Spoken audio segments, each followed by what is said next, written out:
warahmatullahi wabarakatuh. Waalaikumsalam warahmatullahi wabarakatuh. Yang terhormat Dewan Juri, yang terhormat Bapak dan Ibu Guru yang hadir pada acara ini, hadirin dan hadirat yang berbahagia, serta teman-teman seperjuangan yang saya banggakan. Alhamdulillah, alhamdulillahirabbil alamin. Wassalatu wassalamu ala asrafil anbiya'i wal mursalin wa ala alihi washabbihi ajmain. Amma ba'du. Pertama, marilah kita panjatkan puja dan puji syukur kehadiran Allah Subhanahu wa taala. Allah yang telah menjadikan kita sebagai makhluk yang paling sempurna. Allah yang telah menjadikan kedua orang tua kita begitu sayang dan cinta terhadap kita, sehingga kita dididik dengan bekal ilmu dan akhlak yang mulia.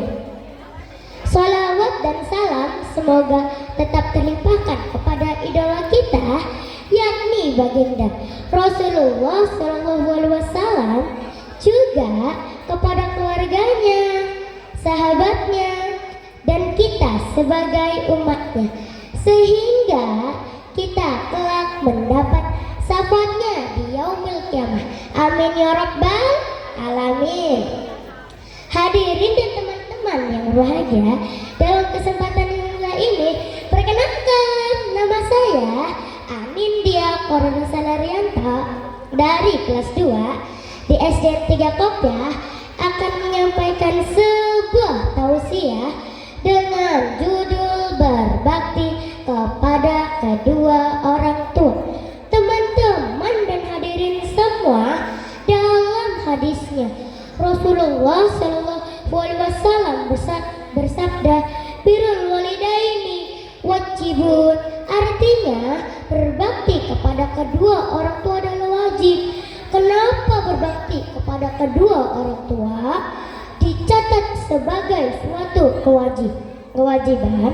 Allah menjawab pertanyaan ini di dalam surah Luqman ayat 14 yang berbunyi, dan kami perintahkan pada manusia berbuat baik kepada kedua orang tuanya. Ibunya telah mengandungnya dalam keadaan lemah yang bertambah-tambah dan menyapihnya dalam 2 tahun. Bersyukurlah kepadaku dan kepada kedua orang tuamu, hanya kepadakulah kembali.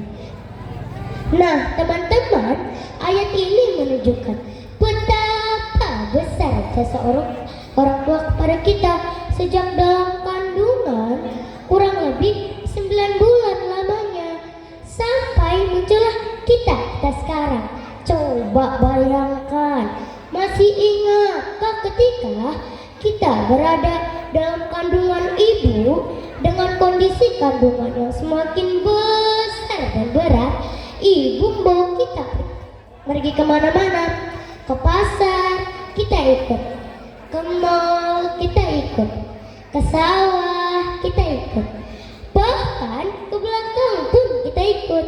Pendek kata, kemanapun ibu pergi pasti kita ikut. Belum lagi kalau mau tidur, guling ke kanan sakit, guling ke kiri juga sakit, telentang juga sakit, apalagi tengkurap. Betul? Masya Allah, luar biasanya jasa ibu kepada kita semua. Pantaslah kalau Nabi bersabda, al jannatu tahta aqdamin ummahati, artinya surga itu terletak di bawah kaki ibu. Kemudian mari kita lihat perjuangan sang ayah. Di pagi hari ayah berangkat kerja mencari nafkah untuk kita, tidak kenal panas, hujan, kadang pulang sore karena ada lembur, mungkin pulangnya sampai larut malam karena banyaknya pekerjaan yang harus diselesaikan. Bahkan ada yang pulang 1 tahun sekali atau bahkan lebih karena berada di negeri orang. Semua itu dilakukan ayah semata karena kecintaannya pada keluarga, termasuk termasuk kepada kita sebagai anaknya. Sungguh luar biasa, kiranya sulit kita membalas semua jasa yang telah diberikan kepada kita. Mari kita bahagiakan keduanya dengan apa yang kita bisa. Dan yang terpenting, jangan sampai kita lupa untuk mendoakan mereka. Allahumma gfirli dzunubi wali walidayya warhamhuma kama rabbayani shaghira.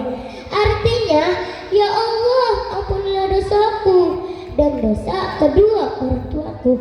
Sayangilah mereka seperti mereka telah menyayangiku semenjak aku kecil. Amin. Mungkin itu saja yang bisa saya sampaikan. Mudah-mudahan kita dijadikan anak yang saleh dan saleha yang berbakti kepada kedua orang tua kita. Amin. Sebelum saya tutup, izinkanlah saya membawakan sebuah pantun. Beli kelapa dengan paku, Cakep. oleh-oleh buah rambutan. Anak durhaka nggak akan laku, anak saleha jadi rebutan. Itu saja pidato dari saya. Kurang dan lebihnya saya mohon maaf yang sebesar-besarnya. Wassalamualaikum warahmatullahi wabarakatuh. Warahmatullahi wabarakatuh. Demikian